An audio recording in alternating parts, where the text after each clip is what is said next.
हाँ जी, नमस्कार दोस्तों, स्वागत आप सभी का संकल्प के ऑनलाइन प्लेटफॉर्म पर। आज हम जो है रीड लैंग्वेज 2 के शिफ्ट 2 का पेपर जो है इंग्लिश लैंग्वेज 2 का, उसके आंसर्स के बारे में, उसके आंसर की के बारे में जो है चर्चा करने वाले हैं कि क्या संभावित उत्तर जो माने जा सकते हैं बोर्ड के द्वारा। आज हम उनकी चर्चा करने वाले हैं। प्रश्न पत्र जारी हो गए हैं, आंसर की with in a few days जो है आपको प्रोवाइड करवा दी जाएगी बोर्ड के द्वारा। और उससे पहले आप जानिए कि कितने आपके जो है अंक इंग्लिश में सही हो रहे हैं, कितने क्वेश्चन सही हो रहे हैं। आज हम आपको हमारी बुक का रिव्यू बताएंगे कि हमने जो पब्लिश करी थी लैंग्वेज 2 की बुक, उसमें से कितने क्वेश्चन यहाँ पर उठे। लगभग सभी क्वेश्चन वहाँ से वहाँ उस बात को कुछ तो डायरेक्ट ऐसे आ रहे हैं, जैसे ही वर्ड जो है हमारी किताब में बिल्कुल दिया हुआ था और ई साउंड के अंदर हमने किया था। थोड़ा सा इसमें मिस्टेक ये है कि ये कैपिटल सा कर दिया, लेकिन इसका कोई इशू है नहीं, 4 ऑप्शन में यही बनने वाला। तो हम आज बात करने वाले हैं इनके आंसर्स की। तो आप ये भी ख्याल रखें कि अगर भविष्य की जो भर्ती परीक्षाओं की अगर आप तैयारी कर रहे हो तो संकल्प से आप जरूर जुड़िए। 25 तारीख से सभी बैचेज जो है वो लाइव हो रहे हैं सभी विषयों के, उनमें से इंग्लिश भी एक विषय रहेगा जो लाइव और रिकॉर्डर रहने वाला है। आप सभी ज्वाइन करिए, हम सभी मिलकर जो है आपको एक बेहतरीन कंटेंट प्रोवाइड करवाने का प्रयास जो है वो करेंगे। जिस तरह से हमारे प्रीवियस जो एफर्ट्स हैं वो इस पेपर में बहुत ही अच्छे और सटीक रहे हैं, उम्मीद है कि हम आगे भी मिलजुल कर ऐसा ही कंटेंट तैयार करने वाले हैं, आप और हम मिलकर, कि आपकी सफलता जो है वो सुनिश्चित हो जाए। तो 25 तारीख को आप हमसे जुड़िए, हमारे लाइव प्लस रिकॉर्डेड बैचेस का फायदा लीजिए। और उसके साथ ही टेस्ट सीरीज का एक बहुत बड़ा महत्व रहता है। हम उस तरह की टेस्ट सीरीज आपके साथ लेके आ रहे हैं जिसमें प्रॉपर सॉल्यूशंस भी प्रोवाइड करवाया जा सकता है।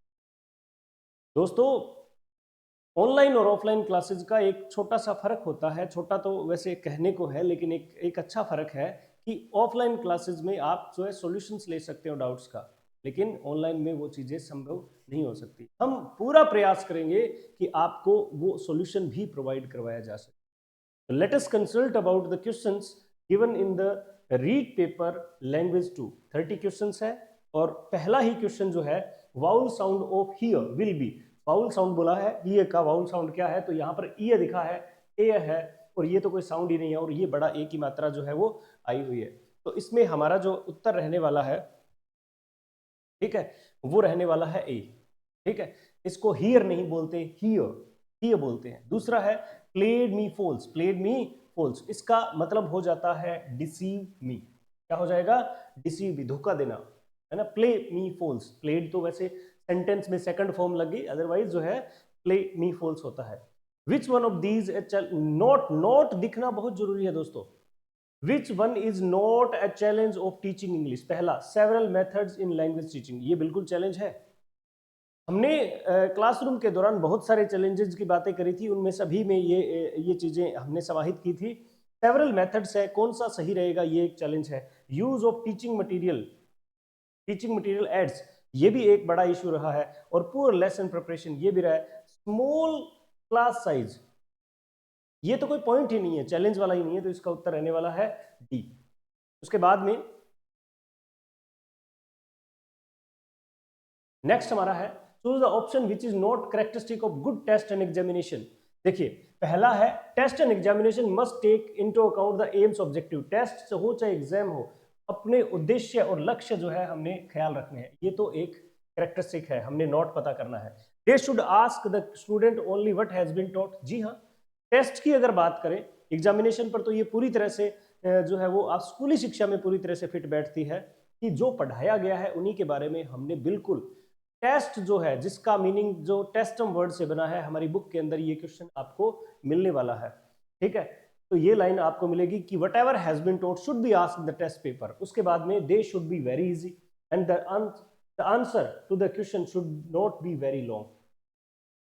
यहां पर एक पॉइंट काम कर रहा है क्या, कि एक प्रॉपर टाइम दिया हुआ होता है टेस्ट और एग्जामिनेशन में। टेस्ट में नहीं, टेस्ट में सम समय लगता है, एग्जामिनेशन में एक टाइम दिया होता है, तो उस टाइम के अकॉर्डिंग होने चाहिए, बहुत ज्यादा लंबे चौड़े नहीं होने चाहिए। ये देखिए जरा, सी उत्तर देखिए, they should be very easy. Test को बहुत ज्यादा इजी होना चाहिए, ये हमारा एक अच्छा करेक्टरिस्टिक नहीं है, जो किससे रिलेटेड, टेस्ट और एग्जामिनेशन। बाकी तीनों पॉइंट्स आपको बुक में हमारे में मिल जाएंगे। Octave and sestet are the part of Petrarchan sonnets के हैं। आपको लिखा हुआ मिलेगा, हर एक बुक में मिलेगा। ये कोई हमारी किताब की वैसे खास बात हम ऐसे नहीं माने, बहुत ही सामान्य प्रश्न है, लेकिन आपको मिलेगा हर जगह पर। Death lays his icy hand on the king, on the king. रनन मार्टिन की एक बुक है जिसके अंदर इसे हिज किया गया है, ठीक है, हिज किया गया है, लेकिन हमें भारतीय सभ्यता के अकॉर्डिंग इसको हर बता दिया गया है, क्योंकि मौत आ गई, मौत नहीं आई, इस तरह की बातें की जाती है, अदरवाइज ये हिज है। Death lays his icy hands on the king लिखा हुआ है वहां पर, ठीक है, तो वहां से लिया गया है। तो डेथ को पर्सोनिफाइड किया जा रहा है। क्या किया जा रहा है? पर्सोनिफाइड किया जा रहा है। बिल्कुल आपको बुक में ये एग्जाम्पल मिलने वाला है। उसके बाद में देखिए, यहां से देखिए, हमने ऑब्लिगेशन की बात करी थी और मैंने बिल्कुल आपको क्लासरूम के दौरान बताया था कि whenever you go through the test papers there must be an concept given in the bracket after the question, after the statement. Statement के बाद में आपको ये चीज मिलने वाली है, your sister is very serious, use space, take her to doctor. अब देखो, मैंने एक ही बात बताई थी कि अगर मस्ट उत्तर अगर लगाना चाहते हैं आप, तो ये देख लिए नुकसान है कि नहीं है। अगर डॉक्टर को नहीं लेके गए तो क्या नुकसान होगा? अब ऑब्लिगेटरी है क्या? वेरी सीरियस, तबीयत बड़ी ही सीरियस है, खराब है, तो डॉक्टर को लेके जाना ऑब्लिगेटरी हो जाता है, उत्तर बनेगा मस्ट। बिल्कुल आपको बुक में मिलने वाला है। लगभग सभी क्वेश्चंस को कवर करते हुए हमारी किताब पहला प्रयास जो है काफी शानदार रहा, ठीक है। आगे है यू पनिश फॉर दिस, और थ्रेट है, और थ्रेट में भी आपको ये कंसेप्ट जरूर मिलेगा। मैंने विल और शेल का जो है सब्जेक्ट बदलने के बाद, सब्जेक्ट एक्सचेंज करने के बाद, जैसे आई और वी के साथ शेल लगता है तो फ्यूचर टाइम उसका उल्टा कर दे देंगे तो डिटर्मिनेशन, वोल्यूशन एक्सेट्रा बनता है। वहीं पर मैंने लिखा है कि यू के साथ थ्रेट के लिए शेल आता है, तो shall be will be the answer, shall be will be the answer.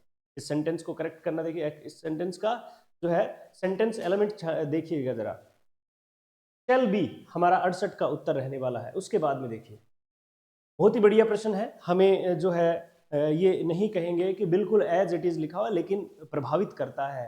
Online remedial teaching का क्वेश्चन पहले भी आया था और अब भी आया हुआ, देखिए जरा, ऑनलाइन रेमेडियल टीचिंग का जो क्वेश्चन है उसमें लिखा है, ठीक है, which one is not an advantage of online remedial teaching. Advantage क्या नहीं है, सीधी बात है, ऑफलाइन ऑनलाइन एक अलग बात है, एडवांटेज पूछे हैं, ठीक है। The instructions pace is flexible as well as the class participation, flexibility होती है इसमें, तो ये एडवांटेज है कि हम स्ट्रिक्टली किसी चीज को फॉलो, वो चीज, वो विद्यार्थी जो फॉल बिहाइंड हो गए हैं, बैकवर्ड स्टूडेंट है, उनके लिए है तो फ्लेक्सिबिलिटी रखनी पड़ेगी। It is not cost effective, ठीक है। फिर है elimination of barriers of time and space, ठीक है, एलिमिनेशन, बैरियर्स जो बाधाएं होती है उनका एलिमिनेशन होता है, एलिमिनेट कर दिया जाता है, ठीक है, बिल्कुल ठीक बात है। Well design online course make it easy for the student to navigate and search acquaint information. तो वेल डिजाइंड कोर्स होता है। देखिए, सामान्यतः क्या होता है, क्लासरूम में ऑनलाइन में जो डायग्नोज्ड स्टूडेंट होते हैं, उन स्टूडेंट्स को यहाँ पर लेकर उनके लिए पहले वेल डिजाइन कोर्स होता है, करिकुलम डिसाइड होता है, तो ये भी इसकी एक एडवांटेज है। यहाँ पर इसका उत्तर होने वाला है it is not cost effective. फिर देखिए, which method helps the learner to speak fluently and accurately. अब देखिए, दो चीजें हैं, एक तो फ्लुएंसी भी होनी चाहिए और एक एक्यूरेसी भी होनी चाहिए, दोनों चीजें होनी चाहिए। ध्यान से देखेंगे तो फ्लुएंसी सबसे बड़ा वर्ड है, वो है CLT का, ठीक है, लेकिन एक्यूरेसी जो वर्ड है, एक्यूरेसी, हमने बहुत जो है अच्छा वर्क किया है, लगभग 30 पेजेस में हमने फोनेटिक सिंबल जो है बुक में करे हैं। उस बुक को एक बार जो जरूर पढ़े आप, फोनेटिक सिंबल तो जरूर पढ़े, और उनके माध्यम से आप बहुत कुछ सीखने वाले हैं। तो अगर हम बात करें बायलिंगुअल में 2 भाषाएं होती है, तो फ्लुएंसी सब्स्टिट्यूशन है ही नहीं, ट्रांसलेशन मेथड को GT बोलते हैं, यानी बाकी बचेगा डायरेक्ट मेथड। खास बात यह है कि यहां पर इस मेथड के क्वेश्चंस आने नहीं चाहिए थे, ठीक है, सिर्फ CLT है। लैंग्वेज 1 का क्वेश्चन था, सेकंड ग्रेड का था, बस ठीक है, हमने पढ़ा बहुत अच्छे तरीके से था, मैंने डायरेक्ट मैसेज के क्वेश्चन कुछ एक एक्सप्लेन करे थे क्लासरूम के दौरान और इजी हो गया।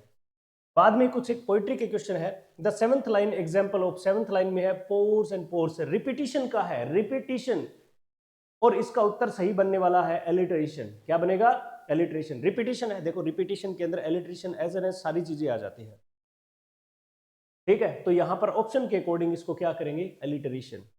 फिर है विच literary device is used in second and third line, second और थर्ड लाइन के अंदर, इन दोनों में, ठीक है, लाइक वर्ड आ गया है, क्या वर्ड आ गया है? लाइक, तो सिमिली, क्या आ गया है?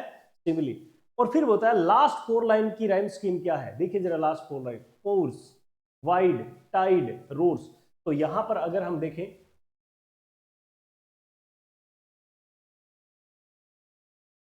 यहां पर अगर इसको ए माने, वाइड को बी माने, तो इसको भी बी मानना पड़ेगा, और पोर्स एंड रोर्स ये क्या मानना पड़ेगा, ए। तो A B B A B B A, C उत्तर रहेगा। यहां पर सिमिली रहेगा, यहां पर एलिटरेशन रहेगा। उसके बाद में है which one of the not a characteristic of grammar translation method. तो फिर से ग्रामर ट्रांसलेशन मेथड इफेक्ट हो रहा है। सभी मेथड्स को पढ़ना जरूरी, हम जो है हमें ये जानना चाहिए कि सभी मेथड्स को पढ़ना जरूरी हो जाता है। सिर्फ सीएलटी दिया है, कम्युनिकेटिव लैंग्वेज टीचिंग अप्रोच दिया है हमारे सिलेबस में, लेकिन यहां पर एक और एक्स्ट्रा क्वेश्चन का है, which one of these is not a principle, कौन सा प्रिंसिपल नहीं है जीटी का। Translation interprets foreign phraseology best. तो ग्रामर ट्रांसलेशन का ये एक पॉइंट है कि ट्रांसलेशन से बहुत अच्छी भाषा सीखी जा सकती है। इंडक्टिव नहीं है, डिडक्टिव है।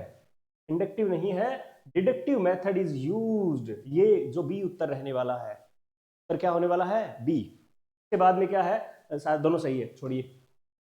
उसके बाद में देखिए, the rain in Spain fall mainly in the plain. A sound जो है वो रिपीट हो रहा है, डिप्थोंग्स हो रहा है रिपीट। डिप्थोंग्स जो है वो क्या है, वाउल साउंड है, and the repetition of vowel sound is called assonance. क्या बोलेंगे,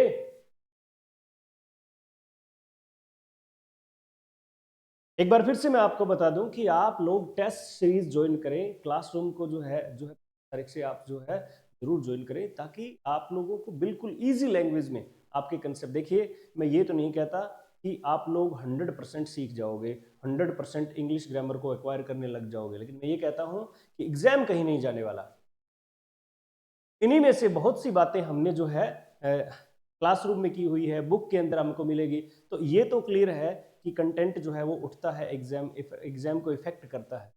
तो you are always welcome to the class, join करिए जल्दी से जल्दी। रेन, ठीक है, बिल्कुल कंसेप्ट क्लियर होना चाहिए। द रेन, ए साउंड जो है रिपीट हो रहा है, ठीक है, कौन सा साउंड, ए, यहां पर ए आई में, और स्पेन, मेन एंड पेन, ठीक है, पेन इसमें, तो एसोनेंस है। क्या है, assonance. A piece of writing that presented primarily through dialogue, और ये लाइन एज इट इज मिलने वाली है आपको। ऐसी लिटरेरी फॉर्म जिसमें डायलॉग्स जो लिखी जाती है ना, to perform on the stage with the help of dialogues, आपको लिखा मिलेगा, that is drama, no drama, it will be called drama, ठीक है, बिल्कुल आपको ये लाइन मिलने वाली है। मेटाफर वाला पेज ओपन करिएगा बुक के अंदर हमारी, और उसके अंदर आपको मिलेगा metaphor is an implied simile, और उत्तर रहेगा metaphor. Metaphor is an implied simile, और इसका उत्तर जो है वो ये रहने वाला है, आप देखिए, ठीक है, ब्रैडफील्ड एंड मोडा, ये रहने वाला है, आप इसको देख सकते हैं। उसके बाद में क्लमजी, क्लमजी आपको मिलेगा, जरूर मिलेगा किताब में, बहुत सारे शब्द हैं उनमें आपको मिलने वाला है क्लमजी। उसके बाद देखिए, ब्लोइंग हिज ओन ट्रम्पेट का मतलब होता है, ठीक है, खुद के बारे में ज्यादा जबड़ बढ़ना, बकवास करना, इसका मतलब खुद की प्रेज करना, खुद की प्रेज करना, ए उत्तर रहने वाला है इसका। Which of the following is not an quantitative technique of evolution. बढ़िया क्वेश्चन, शानदार क्वेश्चन, इतना अच्छा क्वेश्चन है, इतना अच्छा क्वेश्चन है कि बहुत ही अच्छा क्वेश्चन है। आप ध्यान रखें, ऑब्जर्वेशन टेक्निक के अंदर क्वालिटी देखी जाती है, ठीक है, तो नोट पूछा है ना, तो ऑब्जर्वेशन टेक्निक होता है, इवोल्यूशन का एक पॉइंट होता है जिसके अंदर क्या है, क्वालिटेटिव होता है, गुणात्मक होता है, तो इसका उत्तर होने वाला ए। उसके बाद 82 नंबर क्वेश्चंस की तरफ जो अगर आपने जाएं, तो पहले का उत्तर रहने वाला है not only but also, not only but also, मैं जल्दी जल्दी बता देता हूं इसके उत्तर। और उसके बाद में वोटर फॉर ऑल जो है, वोटर फॉर ऑल,